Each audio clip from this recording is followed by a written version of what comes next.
አጥማቂ የሚባል የተለየ የክህነት ዘርፍ አለ።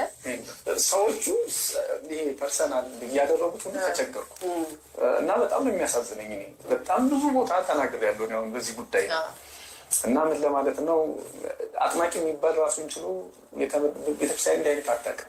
እስኪ እንደው በጣም እንደው አሁን ይህን ጉዳይ ገሌን ለመንቀፍ ነው ገሌን ለመተቸት ነው የሚሉ ሰዎች እንዲህ ክፉ ሀሳብ ከማሰባቸው በፊት ቤተክርስቲያኒቱ ግን እንዲህ አይነት አላት ወይ? ማጥመቅ ብቻ የሚባል አለ ወይ? የለም። ደግሞ ደግሜ እኔ በጣም ደስ ብሎ የምናገረው ታምራትን የሚያደርጉ አባቶች እንደዚህ ቤተክርስቲያን በበዙላት። ይሄው እኛ እኮ ቃሉን ሸምድደን ይዘን ማለት ትምህርቱ ሊኖረን ይችላል በጥቂቱ፣ ታምራቱ ግን በትንሹም የለን። እሺ መምህራችን እናመሰግናለን። ከንግግሮቹ እንደምትረዱት ያው የሚያጠምቁ አባቶችን የሚቃወም ሰው ነው አይደለ? እና ምን አለች እሷ? አጥማቂ የሚባል አለ ወይ በቤተክርስቲያን ውስጥ አለች። በደንብ ሰምታችኋታል አይደለ? አጥማቂ ተብሎ የሚጠራ ሰው አለ ወይ? ይሄ ማዕረግ የተሰጠው ሰው አለ ወይ ሲል የለም ማለት። አዎ ይሄንን አጥማቂ የሚለውን ስም የሰጡት ማን ናቸው? ራሳቸው ናቸው ማለት ነው። ነን አላሉማ እነዚህ አባቶች። ምናልባትም እነ መምህር ግርማ እነ ቀሲስ ሄኖክ እና አባ ዮሐንስን እና እነ ቆሞስ አባ ሳሙኤልን እና የመሳሰሉትን ሌሎችም አባቶች ሊሆን ይችላል እየተናገሩ ያሉት ነው። ደግሞ ሌላ ማንንም አይደለም። ቀጥታ የምታወራው ስለነሱ ስለሆነ ማለት ነው። እቺ ልጅ የምጠይቀው መምህሩ ብዙ መጽሐፍትን ያገላበጠ የተማረ መምህር ነው፣ ያውቃል። መጽሐፍትን ማገላበጥ ግን ሰውን ማወቅ ማለት አይደለም። የሰውን ችግር መረዳት ማለት አይደለም። እግዚአብሔርን በመጽሐፍት ውስጥ ልናውቀው እንችላለን፣ በህይወት ግን ላናውቀው እንችላለን። ህመምንም በሽታንም በመጽሐፍት ውስጥ ልናውቅ እንችላለን። ጥበብንም ሁሉንም በፊደል ልናውቀው እንችላለን። ግን በተግባር በሽታንም ህመምንም ስቃይንም የታመሙ በአጋንንት የተያዙ ሰዎችንም ግን በመጽሐፍት ውስጥ እንደምናውቀው አካል ላናውቃቸው እንችላለን። እና ሐሰተኛ አጥማቂያን ብለው ስም ያወጡትም ራሳቸው ናቸው። አጥማቂ የሚለውን ስም ያወጡት ራሳቸው ናቸው። ነን አላሉም። ለምሳሌ መላከ መንክራት መምህር ግርማ ወንድሙን እስቲ እንውሰድ። ዲያቆን ነበሩ፣ አሁን ካህን ናቸው። እንደገና መምህር ናቸው፣ ወንጌል ያስተምራሉ አይደለም እንዴ? ከዛ ደግሞ እንደ ካህነታቸው ያጠምቃሉ። እንደተሰጣቸው ጸጋ ደግሞ አጋንንትን ለማስወጣት ሰዎችን ያድናሉ፣ ይፈውሳሉ። አያችሁ፣ 5 ነገር ነው። እነዚህ ነገሮች ይዘውን ያሉትና ለምን አጥማቂ የሚለው ላይ ብቻ ለምን ትኩረት ተደረገ? ለምን በዚህ ትኩረት ተደረገ?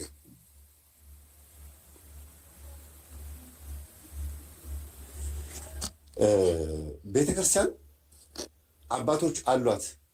ምን አይነት አባቶች የሚያገለግሏት? በክህነት የሚያገለግሏት እያጠመቁ ነው። አዎ። በጸበል ቦታ አጋንንት ይጮሃል። አዎ። የትኛውም ጸበል ቦታ ላይ አጋንንት ይጮሃል። ግን ያን ሰው እየገላገሉት ነው ወይ? ይወጣል ወይ ነው?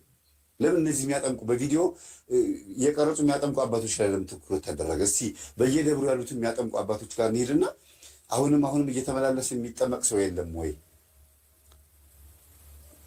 እነዚህ በዩቲዩብ ላይ እኛ የምናውቃቸውና እኔንም ያዳኑኝ የፈወሱኝ ባደረባቸው ጸጋ እኔ ለዚህ ዛሬ ላለሁበት ደረጃ ያበቁኝ አባት ለብቻ ለምን ትኩረት ይደረጋል? ሁሉም ደብር ላይ አጋንንት ይጮሃል፣ አሁንም ይመላለሳሉ። ሄድኩ ተገላገልኩም ይላል። ዓመትም ቆይቶ 6 ወርም 1 ወርም 1 ሳምንትም ቆይቶ ሊሄድ ይችላል። እነዚህኞቹ አባቶች ላይ ለምን ትኩረት ይደረጋል? ለምንድን ነው የተናገርኩት? አሁን ቀጥሎ የሚናገረው ነገር ስላለ ነው። ስሙት በደንብ አድርጋችሁ መምህሩ።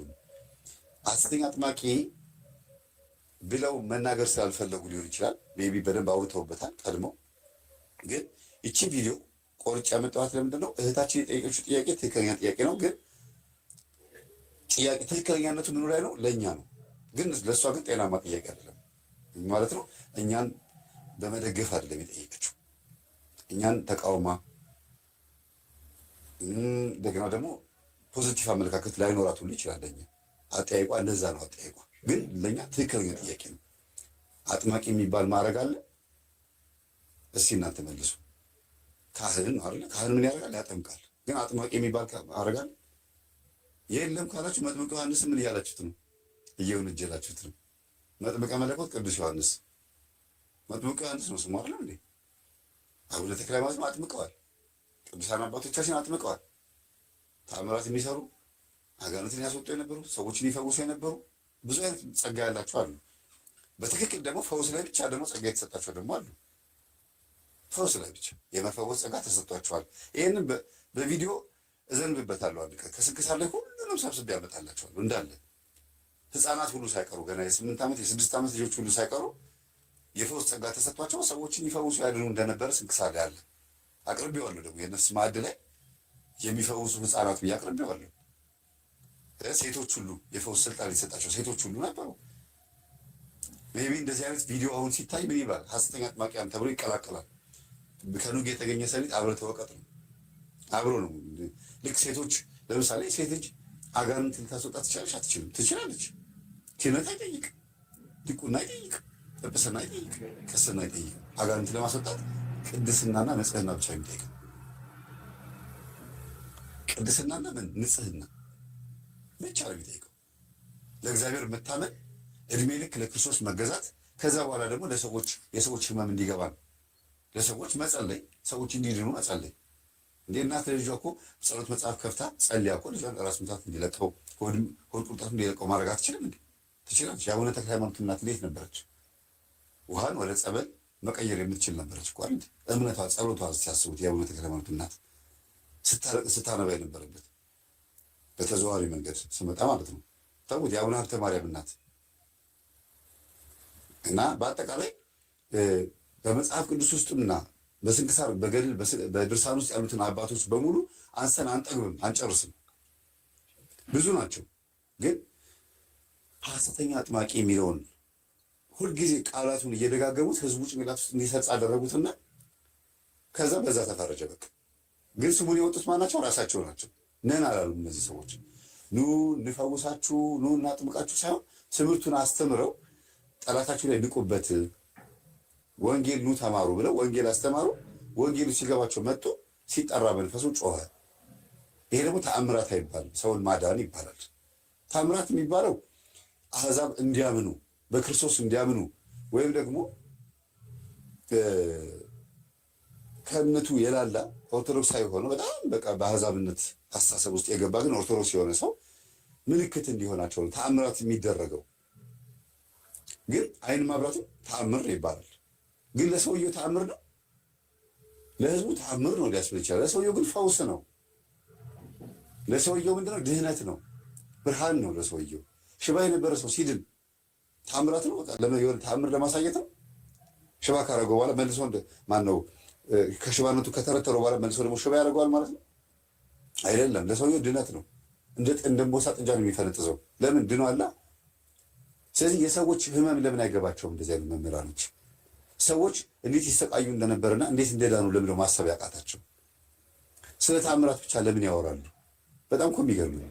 ስሟቸው ውስጥ የሚያወሩት እንደው በጣም እንደው አሁን ይህን ጉዳይ ገሌን ለመንቀፍ ነው ገሌን ለመተቸት ነው የሚሉ ሰዎች እንዲህ ክፉ ሀሳብ ከማሰባቸው በፊት ቤተክርስቲያኒቱ ግን እንዲህ አይነት አላት ወይ? ማጥመቅ ብቻ የሚባል አለ ወይ? የለም። ደግሞ ደግሜ እኔ በጣም ደስ አሁን ማጥመቅ ብቻ አለ ወይ ብሎ ጠየቁ። ማን ነው ማጥመቅ ብቻ የሰራ? ሁሉም የሚያጠምቁ አባቶች ያስተምራሉ። ለምን ማስተማሩ ላይ ትኩረት አያደርጉም? የሚያስተምሩት ትምህርት ላይ ስለ አብርሃም፣ ስለ ይስሐቅ፣ ስለ ያዕቆብ፣ ስለተለያዩ ነገር ብዙ አስተምሯል። ለምን ጥምቀቱ ላይ ብቻ አተኮሩ?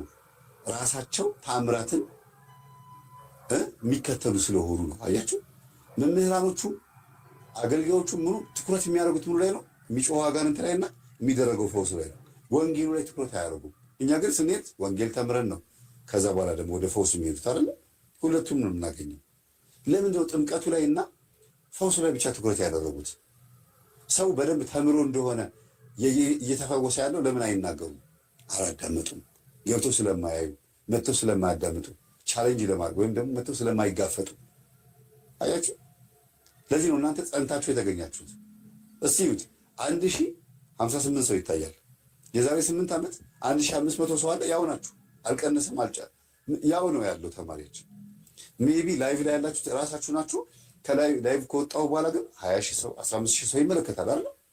ምንድን ነው የምንማማረው? ትምህርት ነው የምንማማረው። እዚህ ውስጥ አሁን ማጥመቅ መፈወስ አለ የለም? በቂ መረጃ ይዛችሁ ስለ መናፍስቱ ምንድን ነው የምታደርጉት? ስለ መናፍስቱ በቂ መረጃ ይዛችሁ ከዛስ ልትጠመቁ ስትሄዱ በዛ ባገኛችሁት መረጃ ምክንያት መንፈሱ ይጋለጣል ማለት ነው። ጸበልም ስትሄዱ የትም ቦታ ስትሄዱ ዛሬ እንዲያውም በደንብ እነዚህ አባቶች እየደከማቸው ስለመጣ በደንብ ስላገለገሉ አዌርነሱ ኢንፎርሜሽኑ በደንብ ስለተዳረሰ ያገኘነው ጸበል ቦታ እየሄድን ነው የምንሸኘው። ለምን? የት ይዘ ነው? ጸሎት ክፍል ውስጥ ይዘ ነው ቀጥቅጥ እናደርገዋለን። ማነህ ከየት የመጣኸው ይታሰራል ግንባር ላይ። ደስ ያለን ጸበል ቦታ ሄደን በሚያጠምቁ አባቶችም በጸበሉ በስውርም በምንም ጮሆም ሊወጣ ይችላል፣ ይወጣል። እዚህ ደረጃ ላይ እንድንደርስ የሆነው ግን በቂ መረጃ በትምህርት ስላገኘን ነው ማለት ነው። ስለዚህ ማጥመቅ ብቻ የሚባል ማድረግ የለም ማለት እኛም አላልንም። ማጥመቅ ብቻ የሚባል ማድረግ የለም ነው ያለኛ። ያንን ማድረግ የሰጣችሁት ደግሞ ራሳችሁ ናቸው፣ ያን ስም ያወጣችሁት። ይሄ ነው እንግዲህ መልሳችን። እኛ እየተማርን ነው እየተጠመቅን ያለ ነው፣ እየነቃን ነው እየተጠመቅን ያለ ነው፣ እየሰገድን እየጾምን እየጸለይን በንስሐ ቅዱስ ቁርባን እየተቀበልን ነው እየተፈወስን ያለ ነው። ስለዚህ ማጥመቅ ብቻ የሚባለው ነገር እናንተ ጋር ብቻ ነው ያለው፣ እኛ ጋር የለም። ትኩረት የምታደርጉት ተአምራቱ ላይ ስለሆነ እናንተ ራሳችሁ አገልጋዮች የምትባሉት የምታዩት ብዙ ጊዜ ፓስፓስ እያደረጋችሁ እንትኑ ላይ ነው፣ የሚጮኸው ነገር ላይ ነው የሚስባችሁ። እሱ ነዋ። ወንጌሉ አይስባችሁም። ትዕግስት አላችሁ ግን ወንጌል የማዳመጥ ቁጭ ብሎ የመስማት የምን በእርግጥ መናናቅ ስላለ የትምህርት ነው ምናምን ብላችሁ ስለምትልቁት ቁጭ ብላችሁ ታገሳችሁ አታዳምጡትም። ትምህርቱን አይፈቅድላችሁም። አብሾም ራሱ ውስጥ ያለው አብሾ ራሱ አይፈቅድላችሁም። አፍልሆ ተዋርሶ አይፈቅድም። ቢፈቅድም እንኳን እናንተ ቁጭ ብላችሁ ብታዳምጡት ማጋቄር ለማውጣት ነው የሚሆነው፣ እንከን ለማውጣት ነው የሚሆነው። እኛ ግን እየተለወጥንበት ነው። አስቡት፣ እኛን ለውጦን ለቅዱስ ቁርባን ያበቃን ትምህርት እናንተን ግን ጭራሽ እንትን ከውስጡ ነቅ እንድታወጡበት ነው ያደረጋችሁ። ስለዚህ የአመለካከት ችግር ነው ማለት ነው ያለው ማለት ነው። የምናገረው ተአምራትን የሚያደርጉ አባቶች እንደዚህ ቤተክርስቲያን በበዙላት። ይሄው እኛ እኮ ቃሉን ሸምድደን ይዘን ማለት ትምህርቱን ይኖረን ይችላል በጥቂቱ፣ ተአምራቱ ግን በትንሹ የሚለን አይደለም እንዴ? እንዴት ነው ነገሩ? ግን ስለ ተአምራት ብቻ ነው እያወራን። ስለዚህ እኛን አይመለከተን ማለት ነው አይደል? ምናልባት ስለ የትኛው ቤተክርስቲያንና ስለ የትኞቹ የሚያጠምቁ አባቶች እየተናገረ እንደሆነ ቢመረምሩልን ደስ ይለናል። እኛ ስለ ፈውስ ነው የምናወራው፣ ስለ ድነታችን፣ ስለ ስቃያችን እፎይታ፣ እኛ ውስጥ ስለነበረው ከቤተሰብ ሲወርድ ሲዋረድ የመጣው መንፈስ እንዴት እንደተገላገሉ ስለሱ ነው የምናወራው። ስለ ሰላማችን ነው የምናወራው እንጂ ስለ ተአምራት አላናወራም። የለም ተአምራት ቃሉ ራሱ ተነግሮ ያውቃል። እንደው መድረኩ ላይ በእውነት እዛ የምትጠመቁ ሰዎች ተአምራት ምናምን ተብሎ ቃሉ ተነግሮ ያውቃል? የለም ፈውስ ነው የሚባለው። ፈውስ ነው እና ቃሉ ራሱ ለእኛ አዲስ ነው ማለት ነው፣ አይመለከተንም ማለት ነው። አዛኝ ቅቤ አንጓች። እሺ ለማንኛውም እኛ በጥቂቱም ቢሆን ትምህርቱን ሸምድደነዋል አለ መምህራችን ወንድማችን ማለት ነው። ሸምድደነዋል፣ አውቀነዋል። ግን ታምራቱ እኛ ጋር የለም ማለት አዎ የለም። ምክንያቱም ምን ይላል ቅዱስ ጳውሎስ ሲናገር ቆሮንቶስ መልእክት ላይ ለአንዱ የመምከር ጸጋ ይሰጠዋል፣ ለአንዱ የመፈወስ፣ ለአንዱ ደግሞ አጋንንትን የመለየት፣ ለአንዱ ደግሞ የመቀደስ የመዘመር እያለ የጸጋ ስጦታዎች ብዙ ናቸው። ግን በአንዱ መንፈስ ለሁሉም የተለያየ ይሰጣቸዋል ያለው። እንዴት እኔ ጋር ሊቅ ስለሆንኩኝ አብነት ትምህርቶች ስለተማርኩኝ አራት አይናነት ወይም ደግሞ አጠቃላይ ብቻ ትልልቅ ትምህርቶች ስለተማርኩኝ ለምን አልፈወስኩም ተብሎ ይባላል እንዴ? ታምራት ማድረግ አልቻልኩም ለምን ይባላል እንዴ? አይባልም። ለዚህ ወንድማችን የተሰጠው መጽሐፍትን የመዘርዘር ሊሆን ይችላል፣ በትንትና የማስተማር ሊሆን ይችላል፣ ያልታየውን እንዲያይ ለማድረግ ይችላል። ለምሳሌ እኔ ብዙ ጊዜ ንቁበት ወቁበት ብዬ እዘረዝራለሁ አይደል? ተሰጥቶኛል ብዬ ያን ያክል ባልመካም ግን ምን ያህል ቅዱስ ጳውሎስ በቆሮንቶስ መልእክቱ ላይ ለአንዱ የመፈወስ ስልጣን ይሰጠዋልና ለአንደኛው ደግሞ መናፍስትን የመለየት አጋንንትን የመለየት ይላል። ምን ማለት ነው መለየት ማለት? መፈወስ ማለት አጋንንት ከሰው መለየት ነው አይደል? ለምን ለየው ለብቻው ይሄ ቃል ሲባል አጋንንት ርኩሳን መናፍስትና ቅዱሳን መናፍስትን ወይም ቅዱስ መንፈስንና መላእክትን አንድ ላይ አድርጎ ርኩሳን መናፍስትን ደግሞ መለየት፣ ለይቶ ማወቅ፣ ማስተማር ማለት ሊሆን ይችላል። ስለዚህ እንደ ጸጋ ከተወሰደ ይኸው አለው እስከዛሬ እያስተማርኩ ነው፣ ተጠቃሚ መሆናቸዋል። ብዙ ሰውም ደግሞ በዚህ ትምህርት ተጠቅሞ እፎይ እያለ ነው፣ እየሰገደ እየጾመ እየጸለየ ንስሐ ገብቶ ቅዱስ ቁርባን እየተቀበለ ነው ያለው። እልፍ ናችሁ። 320 ምናምን ሺህ ሰብስክራይብ ያገኘሁት ዝም ብሎ ጉንጭ አልፋ ነገር አስተምሬ ነው። ከዛም በላይ ከሰብስክራይቡ በላይ ከፎሎወሩ በላይ በቲክቶክም ብትመጡ ዝም ብሎ ነው እንዲሁ ዝም ብለን ጉንጭ አልፋ ነገር ስለምንናገር ነው። የሚጠቅም ነገር ስለሆነ አይደለ ፎሎ የሚያደርገው ሰው። ስለዚህ እንዳመለካከታችን እንዳተረጓጎማችን ነው ማለት ነው ፎሎ የምናደርገው። ቢላ ለኔ ሽንኩርት መክተፊያ ነው፣ ለአንዳንዱ ደግሞ መውጊያ ነው ማለት ነው አይደል? ስለዚህ ስሙ ግን ቢላ ነው። እንዳመለካከታችን የምንጠቀምበት አጠቃቀሙን የሚለያየው ማለት ነው። ምናልባትም አንዲት ሴት ጩቤ ብታገኝ ሰው ላታውጋበት ትችላለች። አጠገቧ ሽንኩርት ካለ በጩቤው ትከትፋለች። ለምን? ጩቤው ምንም እንኳን ስራው ሌላ ቢሆንም ግን ወደ መልካም ወደ በጎ ነገር ታዞረዋለች ማለት ነው፣ ትቀይረዋለች። እና አመለካከት ነው ዋናው። ስለዚህ መምህር እየተናገረ ያለው ነገር ምንድን ነው? እኔ ተምሬያለሁ አለ። በጥቂትም ቢሆን እናውቃለናል፣ ግን ጸበል ቦታ መጥቶ አያውቅም። ምናልባት እነዚህ አስተማሪዎች እነዚህ መምህራን የሚናገሩት ነገር አልገባውም ማለት ነው፣ ወይ የሚተረጉሙበት መንገድ ይለያል፣ ወይ ደግሞ ምናልባት አብነት ትምህርት ቤት የተዋረሱት ነገር ካለ ይከለክላቸዋል ማለት ነው። በድፍረት የምናገረው ግን በጣም ስለማዝን ነው። እንደዚህ አይነት አባቶች እንዴት ቢያንስ እንኳን ማንበብ ያቅታቸዋል መጽሐፍቶቻቸውን፣ የእነዚህን አባቶች እንደገና ቪዲዮ እንዴት በቃ ቢያንስ ሰፋ አድርጎ 40-50 ቪዲዮ አይቶ በደንብ አድርጎ ተዘጋጅቶበት ስድብም ወይም ተቃውሞ ከሆነ እኮ በደንብ መቃወም ነው።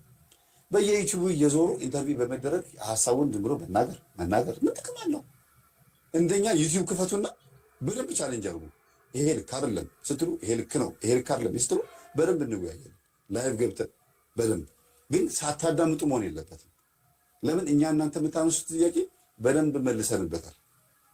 ከመጽሐፍ ከስንክሳር ከድርሳኑ ላይ አውጥተን ይሄው ይሄ የምትሉት እዚህ ጋር አለ፣ ይሄ እዚህ የምትሉት ይሄ አለ ብለን መልሰንበታል ብዙ ቦታ ላይ ማለት ነው። ለምንድን ነው መጽሐፍ ቅዱስ ብቻ እንደሚሉት እንደ ፕሮቴስታንቶች የምትሆኑት? ገድሉን ድርሳኑን ስንክሳሩን አትቀበሉትም? ክዳችሁታል። አሁን መጽሐፍቶችን ክዳችኋል። እዛ ውስጥ ያለውን ነገር አንቀበለው እንተወው አያስፈልጉም እንበል። በጣም ይገርማል። እንደ ማስረጃ ሆኖ መቅረብ የለበትም ማለት ነው። ገድልና ስንክሳሩ ድርሳኑ መጽሐፍ ቅዱስ ውስጥ ያለውን ሀሳብ እንዴት ነው የምትረዱት?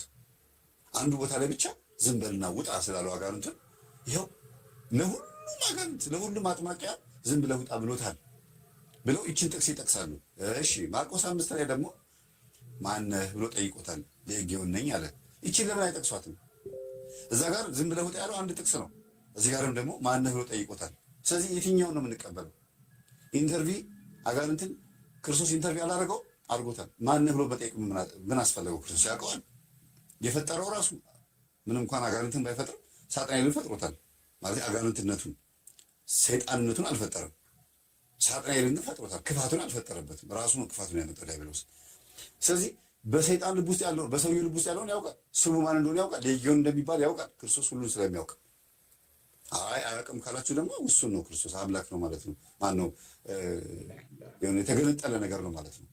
ፍጡር ነው እያላችሁት ያላችሁት ይሄ ሌላ ክህደት ነው፣ ዶግማ ክህደት ነው። የዶግማ ክህደት ደግሞ ዶማነት ነው። ስለዚህ ክርስቶስ ሌጊዮን እንደሆነ እያወቀ ማነህ ብሎ ሲጠይቀው ሌጊዮን ነኝ ካለ ምንድነው ምክንያቱ ሲባል ሐዋርያት አጠገቡ ሆነው እየሰሙ ነው ማለት ነው።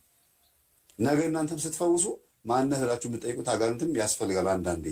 ይህንን አይቷል እንደ ሐዋርያት በገድለ ሐዋርያት ላይ በደንብ አድርገው ሲዘረዝሩት የነበረው ደጋግሜ ነው የምናገረው ሁልጊዜ። እውነት አንዳንድ ጊዜ እውነት ነው በስሎ ጥሬ ናቸው። ልክ ናቸው። ያውቁታል ትምህርቱን። ተግባራዊ ክርስትና ስለሌለ ግን ወይ ወደ ጸበል ቦታ መጥተው ህመምተኞችን እንደው በፍቅርም እኮ ቀርቦ እንደው መረዳትም እኮ ያስፈልጋል። መረዳት እንደው የሚሉትን በደንብ መስማት። የሚለፈልፈው ሁሉ አጋንንት ሐሰት ነው ብሎ ተገቢ ነው። እሺ እንደዛ ከሆነ ክርስቶስ ማነህ ሲለው ሌጊዮን ነኝ ሲል አይኩሸታም። ለምን አላ ሌጊዮን ነኝ ሲለው አዎ ሌጊዮን የብዙዎች ጭፍሮች አለቃ እንደሆነ ታምኑ ተጻፈ አይደለም? ሌጊዮን ነኝ ብሎ ተናግሮ ወደ አሳሞቹ እንድንገባ ፍቀድልን ብለው ሲሉ ፈቅዶላቸዋል። ይህ ሁሉ ተጽፏል። ሰይጣን የተናገረው ነገር በመጽሐፍ ቅዱስ ውስጥ ተአማኝነት አግኝቶ ተጽፏል። መቃብያን 3 አንብቡት ብያለሁ ደጋግሜ። ያወራው ነገር ታምኖ አባ እንጦንስ፣ አባ ጳውሊ፣ አባ መቃርስ እንዴት ነው ከአጋንንት የተከራከሩት? የዓለምን ሐሰት ነው ተብሎ አልተነገርም። ማይክሮፎን ስለሌለ በዛ ዘመን ፊደል እስክሪብቶ ወይም ደግሞ ብራናና ብዕር ስለተጻፈ እሱ ኢንተርቪው አይደለም ማለት ነው። ኢንተርቪው ማለት እኮ መመላለስ ማለት ነው አይደል? ቃለ መጠይቅ ማለት እኮ ማነህ ምንድነህ ገሬ ነኝ ምናምን ብሎ መመላለስ ነው። በፊደልም ያው መመላለስ ነው፣ በማይክሮፎንም መመላለስ ነው። ለውጥ የለውም። አተረጓጎም ላይ ከሆነ ችግሩ ዝም በልና ውጣ ያለው ምዕራፍ ላይና ማነህ ብሎ የጠየቀው ምዕራፍ ሁለቱን ጎን ለጎን አድርጎ ምን ማለት ነው ብሎ መጠየቅ ያስፈልጋል። አንድን ጥቅስ ይዞ ዝም ብሎ በቃ ዝም በልና ውጣ ብሎታል። አታናዙት። ማይክሮፎን ይዛችሁ መንፈስን ለምን የምታናግሩት? እንዲያውም ልንገራችሁ፣ ሰይጣን ኢንተርቪው በመደረጉ እግዚአብሔር አይደል ማንቁርቱን ይዞ የጠየቀው ክርስቶስ አይደል እንደያዘው ኢንተርቪው በመደረጉ ስንት ሰው እንደተማረ እማዬ ለካ ዳልሞቴ እያለች የምታመልከው ይሄ ሁሉ ለካ እንደዚህ ቤት ውስጥ የሚካደመው ቡና የሚፈላው ይሄ ነው ለካ ይላሉ። መድረክ ላይ ሰምተው እቤት ይመጡና ረከቦቱን ምኑን ያስወጡታል። ለምን? ሲመለክበት የነበረ ነው። ይፈልገዋል አጅሬው በአዳም ልኮን ኮተቱን አውጥተው ይጥሩታል። ጨሌው ምኑን ለምን ዲያብሎስን ተቃወሙት? ያ እንደ ጥሩ ነገር ታይቶ የነበረ ነገር ጸበል ቦታ ላይ ስለሰሙ ሲለፈልፍ ሰሙት።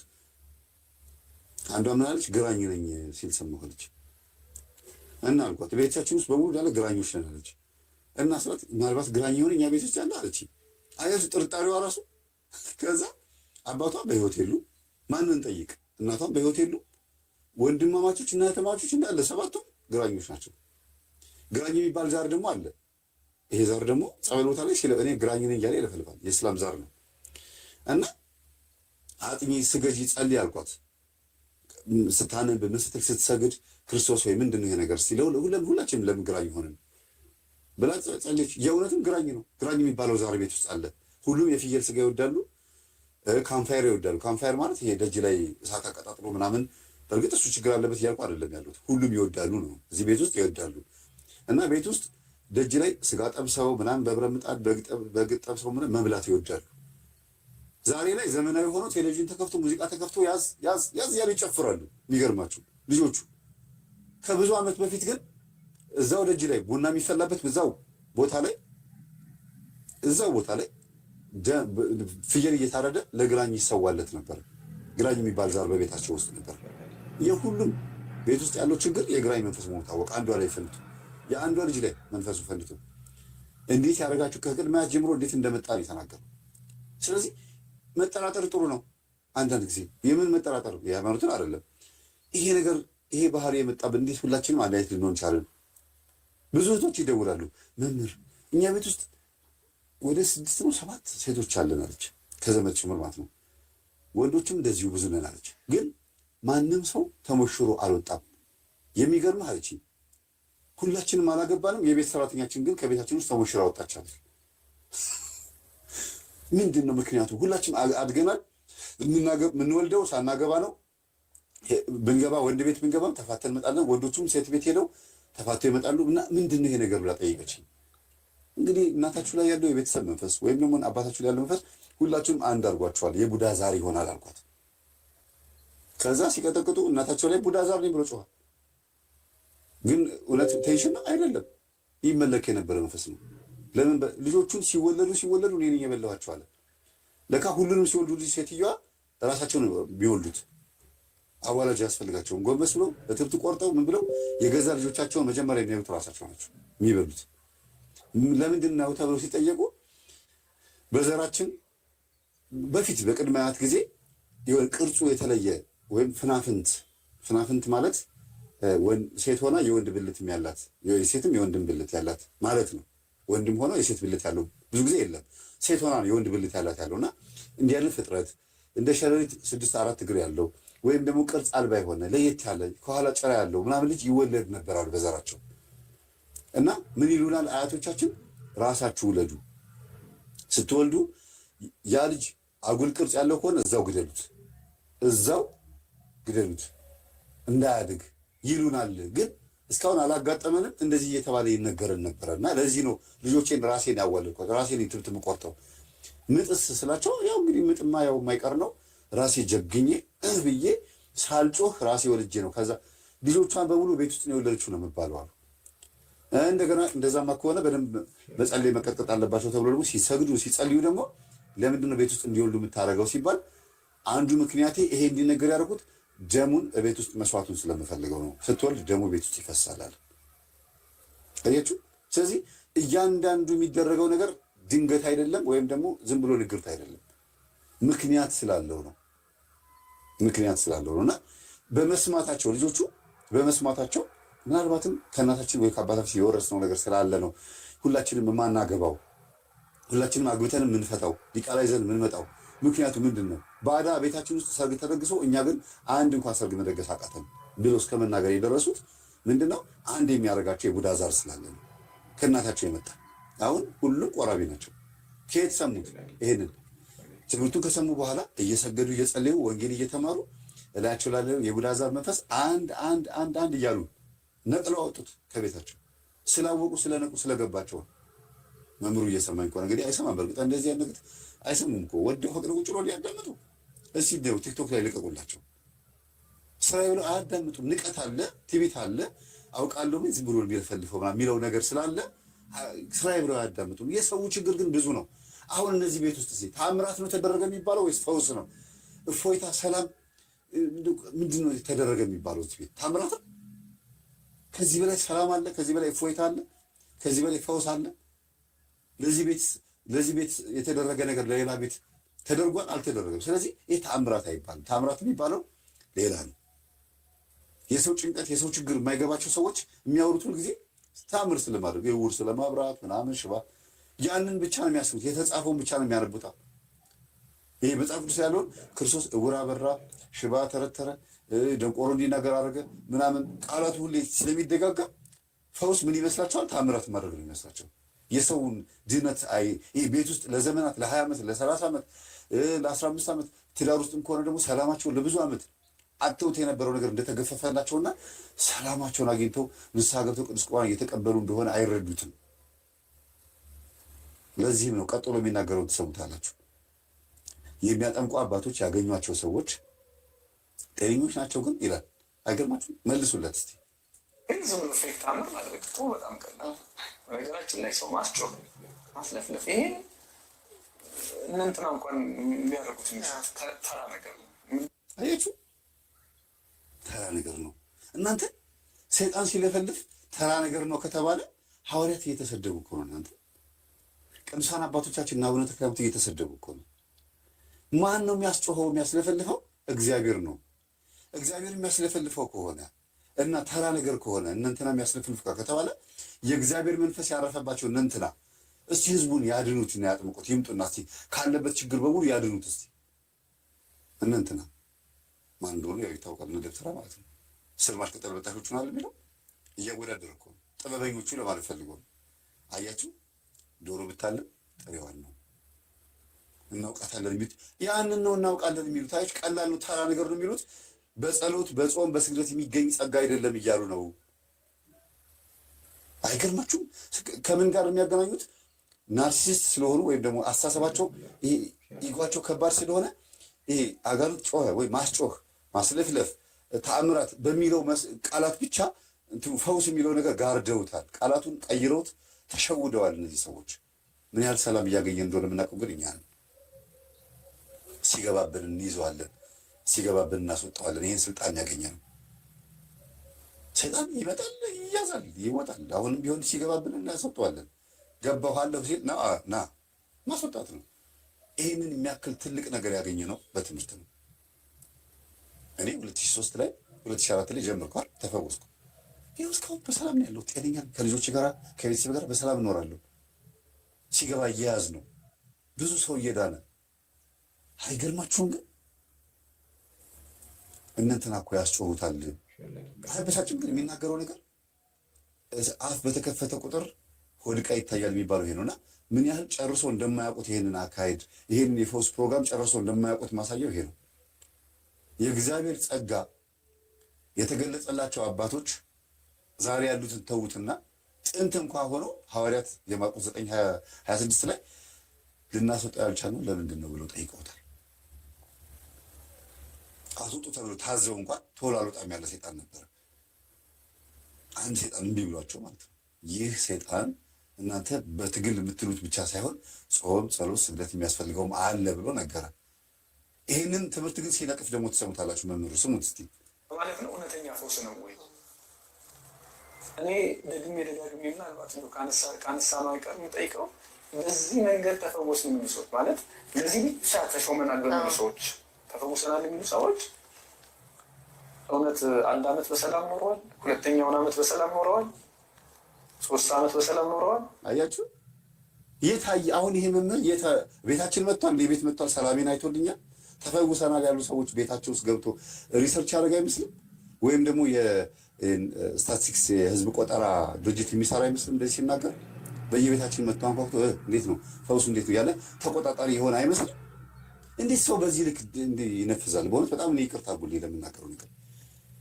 አላየ አልሰማ፣ በየቤቱ ሄዶ ፈውሱን አልቆጠረ። የእኚህ አባት መዝገባቸው ላይ ያለው የተፈወሱ ሰዎች መዝገብ በየቤቱ ሄዶ ተቆጣጣሪ አይደለም። በምን አይቶ ነው እንደዚህ የሚናገረው? ሰው እንዴት በግምት ያወራል? መምህራን አይደሉ እንዴ? እግዚአብሔር በጣም እኮ የሚያሳፍር ነገር ነው የሚናገሩት እኮ። የታየ እስኪ ለምሳሌ ነው 15 ዓመት ሆነኛል ከተፈወስኩ ይኸው ሰላም እንዳስጠበቅኩኝ ያለሁት አይደለም 1 ዓመት 2 ዓመት 3 ዓመት ይኸው 15 ዓመት ድነው አግብተው ወልደው በሰላም እየኖሩ ያሉ እልፍ ናቸው እየዳኑ ያሉ። መንፈስ ላያቸው ላይ እንኳን እየጮኸም እንኳን አግብተው የወለዱ አሉ። ሰይጣን እያየ ወይኔ ድሮ እኮ ቤት ዘራቸውን አበላሽ ነበር፣ አሁን ግን እያለሁኝ እንዴት መንካት አቃተኝ ይላል። እያለ መንካት አይችልም፣ ትዳሩ እያለ ማበላሸት አይችልም። ለምን ታስሯል ይላል። አለ ማለት በሽተኛ ነው ማለት ነው አይደለም። ተቃጠልኩ ወየው ተቃጠልኩኝ። ምንድነው ተቃጠልኩ? ሁለት አይነት ትርጉም አለው ብያቸዋለሁ። ተቃጠልኩ አንደኛ ተናደድኩ ማለት ነው። ነደድኩ ተቃጠልኩ ስላለች አይደል? መቼም እሳት ኖሮ አይደለም። ተበሳጨው ማለት ነው። ስትባረኩ ሲያይ መንካት አይችልም። ስትወልዱ ሲያይ መንካት አይችልም። ስታስቀድሱ ያዛቃል ያንጠራራ እንጂ መንካት አይችልም። ድሮ ሲያጨማልቀው የነበረው ላይፋችሁን መንካት አይችልም። ግን አለ ሊኖር ይችላል። አይችልም። ጴጥሮስ ምንድን ያለው ጌታችን ጌታዊ አትሰቀልብን አትሞትብን እያለ ከኋላ ሲከተለው ሂድ አንተ ሰይጣን የሰውን እንጂ የእግዚአብሔርን አታስብምና ጴጥሮስ ነው ያወራው አይደል? ግን ሰይጣን ደግሞ በአንደበት ላይ ሆኖ አውርቷል። ያወራው እንዲያውም ጴጥሮስን አይደለም ጌታችን በጴጥሮስ ውስጥ ያለውን በሐዋርያ ውስጥ ያለውን መንፈስ ነው ያወራው። ሐዋርያ ሆኖ ጌታን እየተከተለ ጌታ ስለምን ዝም አለው? ዝም ብሎ አትሞትብን እባክህን አትሰቀልብን እያለ ሲሄድ አለው ቀን አለው የሚወጣበት ቀን አለው ሰይጣን።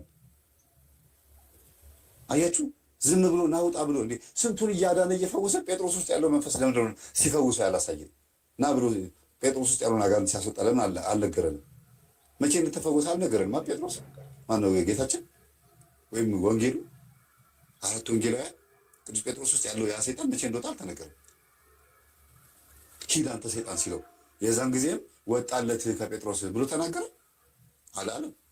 ቀንና ጊዜ ስላለው ለሁሉ አታጥፋን ጌታዊ ደግሞ ብሏል። እንትኖች አጋንንት ጌታዊ ቀናችን ገና አልደረሰም፣ እባክህን የዳዊት ልጅ ወይ እባክህን የእግዚአብሔር ልጅ አትንካን አሉት። አታጥፋን አሉት። ያለ ቀናችን አትንካን አሉት። ቀን አላቸው የሚወጡበት። ለምን ለሰይጣን ታዘዘ? ክርስቶስ 2 ጊዜ ታዟል።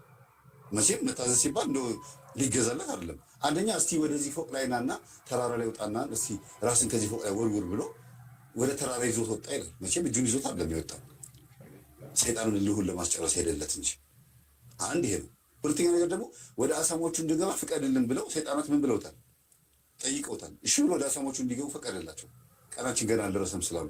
ለምን የእነሱን ሀሳብ ተከተለ ክርስቶስ? ለምን የእነሱን ሀሳብ አስተናገደ? ምን ልትሉት ነው አሁን? ይሄን ከክርስቶስ ጋር ልንጣላለን? ዝም የሚልበት ሰዓት አለ። ቀኑን ጠብቆ የሚወጣ መንፈስ አለ። ቀኑን ጠብቆ የሚወጣ ቶሎ ደግሞ የሚገላገሉ አሉ። እንደ መቅደላዊት ማርያም መታ እግሩ ስር ስትሰግድና ሽቶ ስትቀባው ከላይዋ ላይ 7 አጋንንት ወጡላት ይላል። ወዲያው ደግሞ እንደዚህ ቶሎ የሚፈወሱ ደግሞ አሉ። እንደ አንዳንድ ገዳማት ላይ አጋንንት አድሮባቸው አንዳንድ ሰዎች ላይ አጋንንቱ ውሃ እየቀዳ ድንጋይ እያገላበጠ እያመጣ በመርከብ በጀልባ እየሄደ ምን እያለ ያገለግል ነበር። 12 ዓመት አገለገለ የሚባል ታሪክ አልሰማችሁ? ቶሎ የማይሸኝ መንፈስ አለ። ታምራት ነው ይሄ? ብቃት ነው? የብቃት ጉዳይ ብቻ ነው? እሺ። ስለዚህ ወንድማችን 1 ዓመት ደህና ናቸው ወይ? 2 ዓመት ደህና ናቸው ወይ? 3ኛ ዓመት ጤነኞች ናቸው ወይ አለ። አለን። ይኸው ስንት ዓመት መምህር ግርማ 40 ዓመት ሙሉ ግን እያጠመቁን ያሉታል። ይኸው የእሳቸው ልጆች ይመስክሩ። እሳቸው ዩቲዩብ ላይ 500 600 ሺህ ሰብስክራይብ አለ ይመስክር። ኧረ ከሰብስክራይብ በላይ ነው እንዴ! ያኔ የታሰሩ ጊዜ ነው ምን ጊዜ ነው ቮት አድርጉ ሲባል ስንት ሰው ነው ወደ ስንት ሚሊዮን ህዝብ ነው ቮት ያደርገው? እናንተ ለመምህር ግርማ በጣም ብዙ ሚሊዮን ህዝብ እኮ ነው ቮት ያደርገው።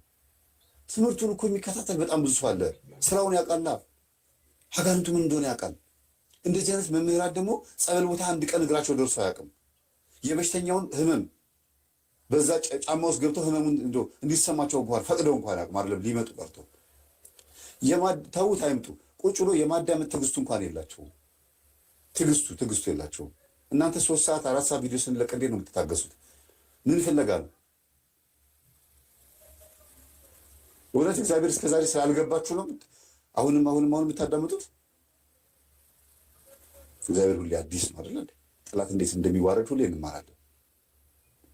ማን እንደሚያዋርደው? እግዚአብሔር ክርስቶስ እንዴት እንደሚያዋርደው። ይህ ወገን ያለ ጾም ጸሎት በስተቀር በሌላ አይወጣም ብሎ የተናገረው ክርስቶስ እንድንጾም እንድንጸልይም አዞናል። ምን እንዲወጣ? አጋንንት እንዲወጣ። በስሜ ይወጥላቸዋል ካለ በኋላ ደግሞ ጾም ጸሎት ጸልዩ አለ።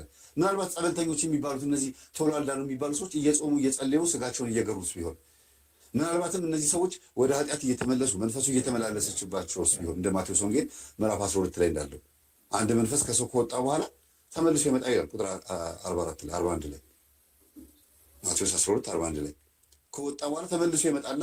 ለዚህ ሰው ከመጀመሪያው ከሁለተኛው ይከፋበታል ይላል። ስለዚህ ሰው ቶሎ የማይድነው በራሱም ኃጢአት ችግር ነው። እግዚአብሔርም ደግሞ ቶሎ የሚያድንበትም ሰዓት ደግሞ አለ። እንደገናም ደግሞ የሚዘገይበትም ሰዓት አለ። ለምን? እሱ የእግዚአብሔር ስራ ነው። ይህን ሰው ቤቱ ላይ አቆይቶ ምን ሊያደርግ እንዳሰበ ስለማይታወቅ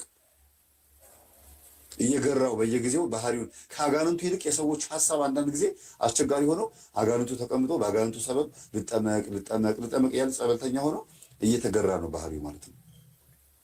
ምናልባትም ከወጣ የሰው ዓለም ላይ ሊጠፋ ይችላል። ጸበልተኛ በሚለው ስም በቤቱ ቀርቶ ሊሆን ይችላል።